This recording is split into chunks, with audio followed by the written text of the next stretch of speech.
আসসালামু আলাইকুম ভিউয়ার্স, সবাই কেমন আছেন?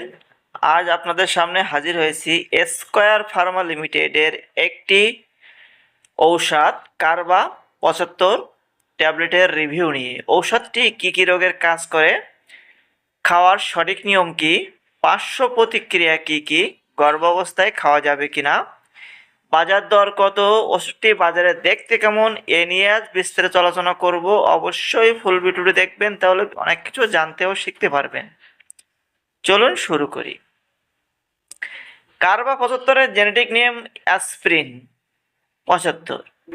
এটি মূলত ধমনীর প্রতিবন্ধকতার প্রতিষেধক হিসেবে myocardial infection, myocardial reinfection, bypass surgery, acute ischaemic stroke, transient ischaemic স্ট্রোকে ব্যবহার করা হয়। অর্থাৎ যাদের স্ট্রোকের ভয় আছে, ঝুঁকি আছে, তাদের ক্ষেত্রে এটি ব্যবহার করা হয়। এছাড়া মৃদু মাথা ব্যথা, মাংসপেশি মাথা ব্যথা, ঋতুকষ্ট, দাঁতের ব্যথা এবং দীর্ঘস্থায়ী রোগ, জ্বরের ক্ষেত্রেও এটি ব্যবহার করা হয়ে থাকে।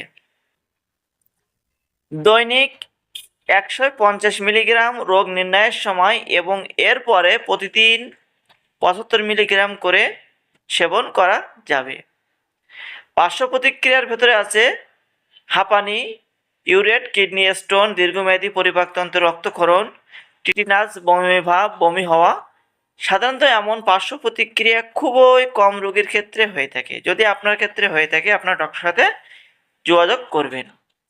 কার্বা 75 সেবনের আগে অবশ্যই একজন রেজিস্টার্ডভুক্ত চিকিৎসকের পরামর্শে ওষুধটি সেবন করবেন। গর্ভাবস্থায় ও স্তনদানকালে, গর্ভকালীন শেষ 3 মাস এবং দুগ্ধদানকারী মায়েদের ব্যবহার করা উচিত নয়। এবং 2025 সালে প্রতি পিস ট্যাবলেটের দাম মাত্র 80 পয়সা। ভিউয়ার্স, দেখতেই পাচ্ছেন সেম ডিজাইনের ওষুধটি বাজারে পেয়ে যাবেন। যদি ভিডিওটি ভালো লেগে থাকে অবশ্যই লাইক করবেন, শেয়ার করবেন, কোনো কিছু মন্তব্য থাকলে কমেন্টে লিখবেন। সকলকে